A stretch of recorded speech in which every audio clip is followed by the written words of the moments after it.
preparing for your investigation. My name is Tamika Brown. I'm the Product Marketing Manager at Guidance Software. I'll be your host for today's event. Let's get started.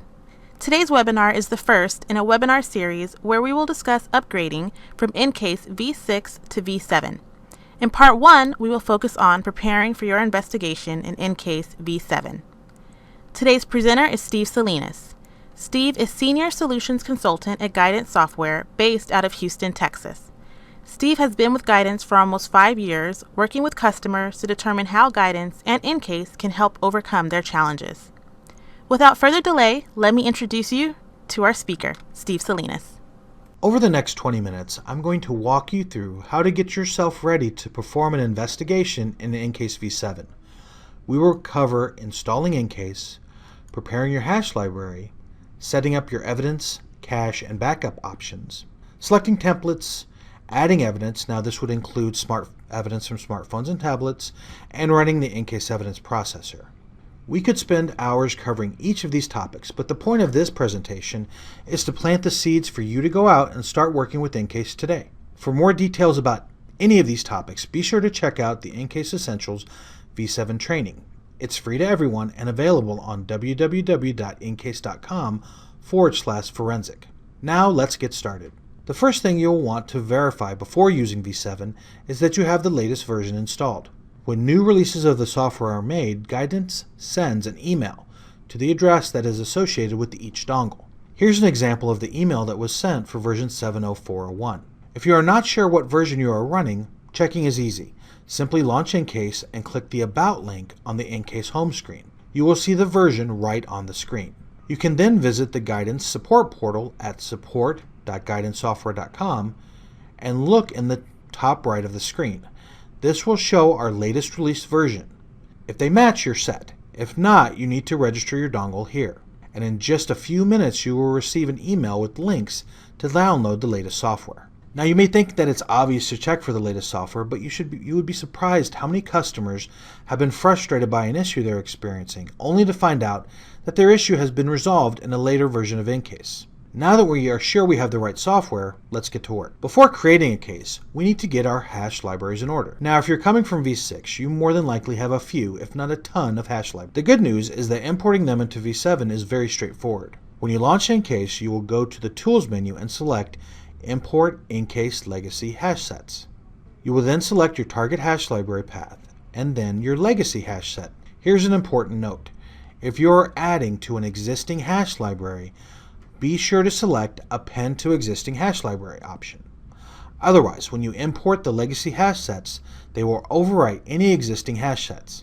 Click OK and EnCase will import your legacy hash sets. Now that your legacy sets are in order, you may want to take advantage of the pre-formatted NSRL library that we are providing with V7. Again, look at the email notification and you will see a link to download the NSRL.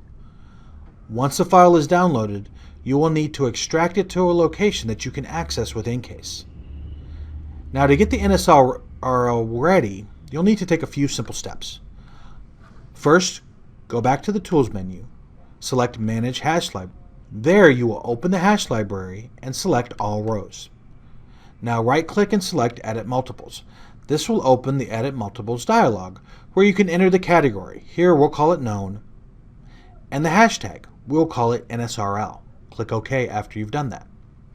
Now you will see every set in your library has this tag and category.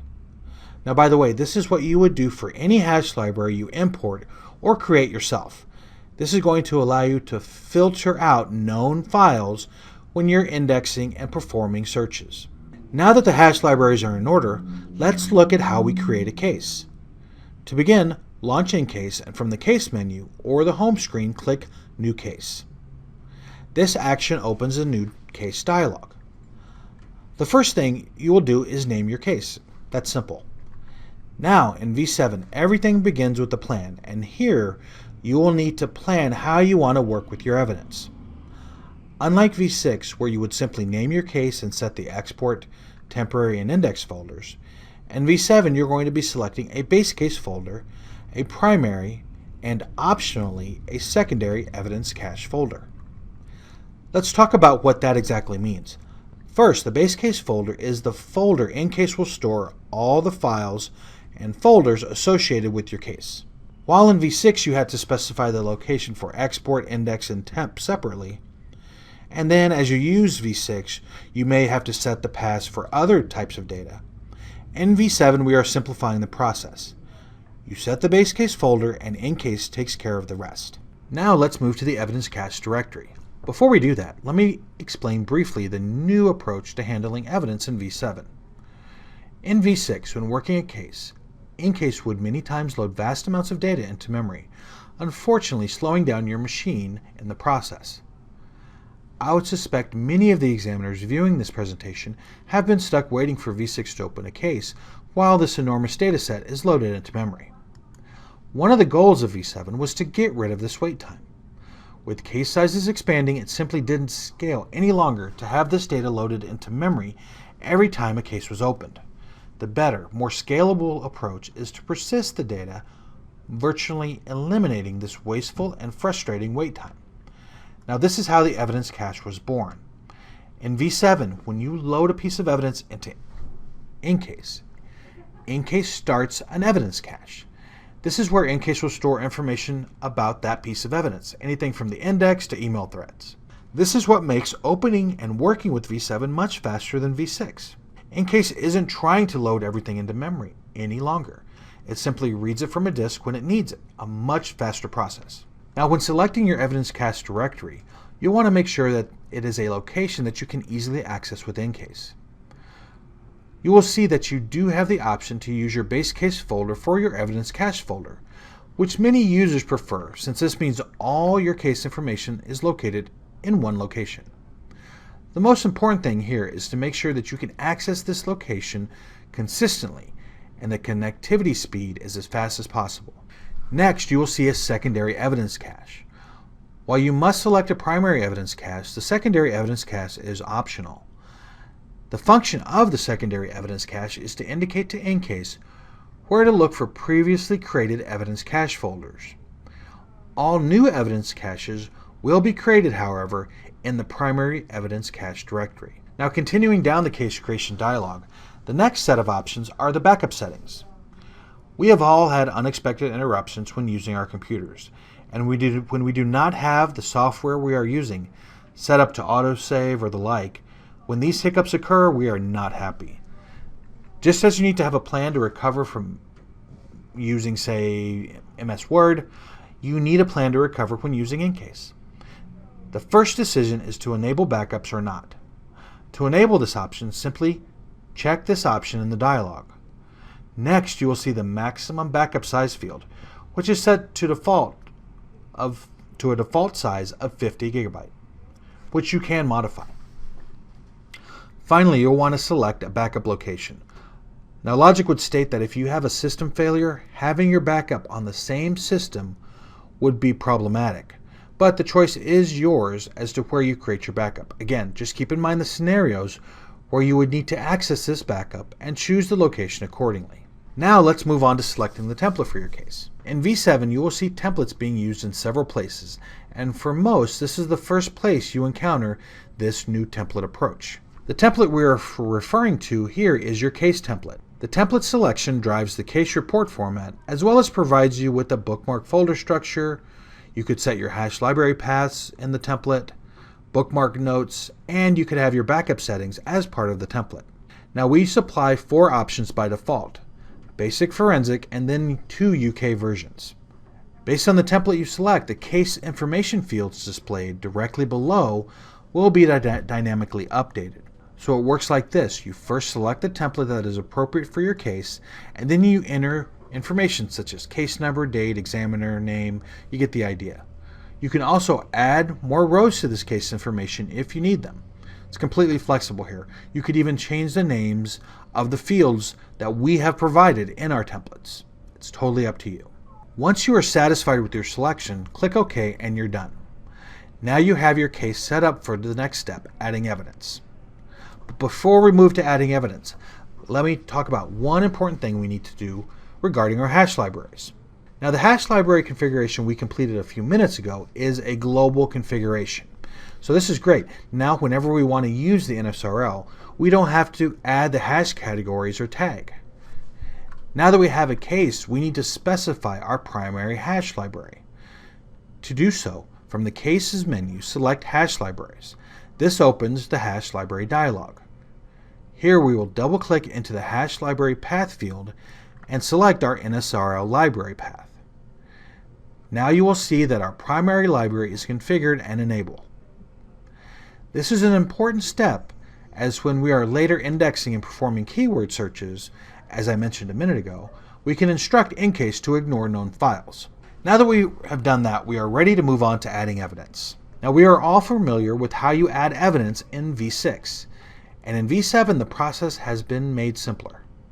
To begin, click the Add Evidence link from the Case home screen or the button from the toolbar. Either way, you will see your options. You can add a local device, evidence file, raw image, and a crossover preview, just as with V6, and the process is very similar. For instance, to add a local device, you simply click that option, which opens a dialog that looks very much like the V6 dialog. From here, you can select a physical or logical drive, or memory if you've enabled that option. To make it easier, we've associated the physical and logical drives here, unlike in V6, where you were presented with just a flat list that included both logical and physical drives. The new option in V7 is the Acquire Smartphone option. To do this, again click the Acquire Smartphone link, which will open the Acquire Smartphone dialog. Next, you connect the smartphone to your computer. EnCase will automatically detect what type of smartphone was connected and present you with the options available for that phone. If EnCase supports physical acquisition for the connected smartphone, you will see that option appear on the screen. Now currently, EnCase supports physical acquisition for Android, Windows Mobile 6, and Palm OS devices. If you want EnCase to acquire everything that it can, all you have to do is set the output path and you're done. However, if you do want to perform a selective acquisition, check the Acquire Only the following categories options and choose from the list what type of data you want to acquire. Either way, once the acquisition is completed, you will see the evidence file listed in the Evidence tab. To recap, we have configured our hash libraries, created our case, selected our case template, added or acquired evidence, and now we have a case that is ready for the next step. Now let's turn our attention to the evidence processor. Before we dive into the details, let me clarify something. At this point in our flow, we do have the opportunity to start our investigation. Say, for example, I wanted to perform a raw keyword search right off the bat. No problem. Simply select the evidence or pieces of evidence you want to search, add your keyword list, and start your search. Or say you wanted to do a quick preview of pictures. Click on the evidence or select the multiple evidence files, click Open, and switch to the gallery view. Want to use a condition or filter? Again, select your evidence and input or select your filter or condition. My point here is that yes, you are going to get a tremendous benefit from using the EnCase evidence processor in some form or fashion, but it is not a mandatory step. Now that that's out of the way, we are ready to make our evidence primed for the investigation. Now, before processing any evidence, we need to plan. We need to think about what we are looking for before we run the evidence processor. Let's say we're working a fraud case. What might be the first thing we want to review? Maybe we want to recover folders and perform a hash analysis. Or maybe we are working a case where email is the main item of interest. Then I would prepare my email first. The point here is that the processor is an engine that can be tuned to meet your case-specific needs. To that end, we recommend users take a phased approach to processing. Process the most important items first, the things that will give you enough information to know where you need to take your case next. Then, based on that initial investigation, decide what, if anything else, you need to process. By planning your processing, you can avoid spending extra time processing when you don't need to. Now let's take a closer look at the evidence processor. Beginning at the top, you will see a list of all of your evidence in the case. There are 5 columns shown: acquire, process, name, previously processed, and current time zone. For each piece of evidence, you have 2 options, acquire and process. Now, Acquire is only possible for EO1 or EX01 files. I can select both acquire and process for those EO1 or EX01 files at the same time, but for LO1 or LX01 files, I can only select process. If I'm going to acquire the evidence, I check that option and I will be presented with a dialog with my acquisition options. First, I need to set the output path and an alternate output path. EnCase will write the acquisition to the output path, but in the event that location runs out of space, EnCase would continue the acquisition to the alternate path. Next, in the Format tab, you can select the evidence file format. In V7, we did introduce a new evidence file format, EX01. EX01 is the second generation of the EO1 format and allows you to encrypt data for secure transfer and storage of evidence. That said, if you prefer, you can still acquire in the legacy EO1 format. The choice is yours. Next, you can select the verification hash, MD5, SHA-1, both or none. After that, you will choose whether to enable or disable compression and set the file segment size. Lastly, if you chose EX01 as your file format, you have the option to encrypt the evidence. If you wish to do so, you would click the encryption button, which opens the encryption dialog. Here you can create encryption keys that will be used to access the evidence. If you prefer, you could also just use a password. Again, the choice is yours. Finally, in the Advanced tab, you can choose to change the block size, start and stop sector, and the error granularity. The final option on this tab is Threads, where you can set the number of worker threads you want to use for the acquisition. Now the default number is 5. For more information about acquisition in the evidence processor, be sure to check out the user guide and the EnCase Essentials training. Now let's talk about processing. So first, let's select the process option. Now, we're going to be talking about performing an initial processing step for now.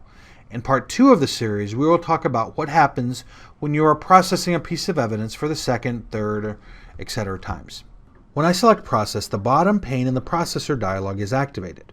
This is where I will select the tasks I want to be completed. If the task has a red flag next to it, this indicates that this task must be completed during the initial processing phase for the evidence. Otherwise, it cannot be completed. Now, when you click into a task line item to the right, you will be shown a brief summary of what that task will do. For instance, recover folders will recover folders that have been deleted or corrupted so as to locate hidden files on FAT and NTFS volumes. As I click on each task, I will get a new summary of the task, just to help me understand what the task will do. Now, if the task is blue, this means there are additional options.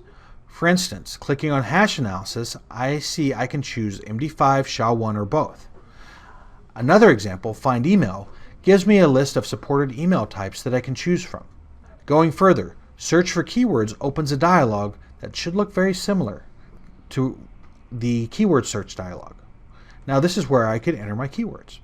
Continuing down the tasks, for indexing, I can set a noise file, telling EnCase which words to ignore during indexing, set the minimum and maximum word length, choose to include slack and unallocated in my index, as well as instruct EnCase to index with East Asian script support. Now we have found that selecting this final option, East Asian script support, increases the performance of indexing. So we do recommend that this be selected. If I expand the modules folder, I will see a number of different options. These are the EnScript modules that many of you were familiar with in V6. Again, since most of these tasks are blue, you have different options you can select for each of them.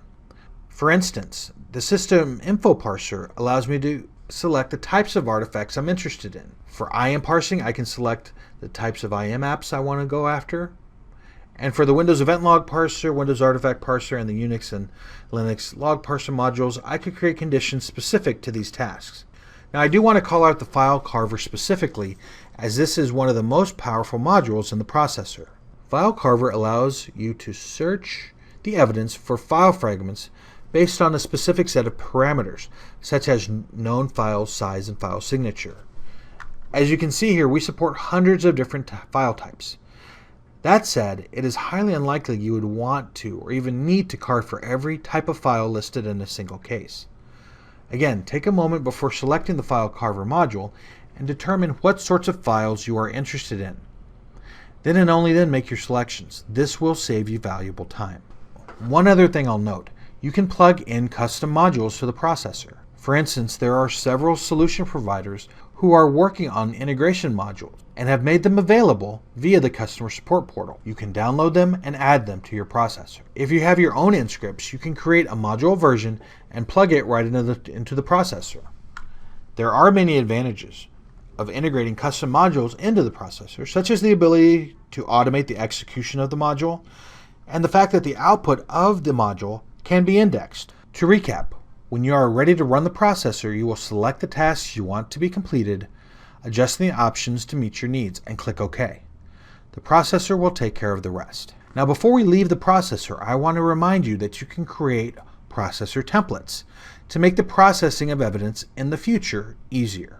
For instance, you may want to create a processor template for fraud cases, which includes tasks specific to a fraud investigation. If you do this in the future, when you have a fraud case, you simply load the processor template and all the selections are made and ready to go. The processor is a powerful tool, and with its built-in flexibility can become a great asset to you for the acquisition and processing of evidence. Now that concludes part 1, preparing for your investigation. Great presentation, Steve. Thank you. And thanks to everyone who attended. I want to invite you to reach out to our solution specialist for more information about making the move to V7 and the topics Steve talked about today. Please call us at 1-888-999-9712. Thank you for watching today. My name is Tamika Brown, Product Marketing Manager at Guidance Software, and on behalf of our entire organization, we are excited about V7 and are confident that with this information and the other training materials available, you can begin making the move to V7 today.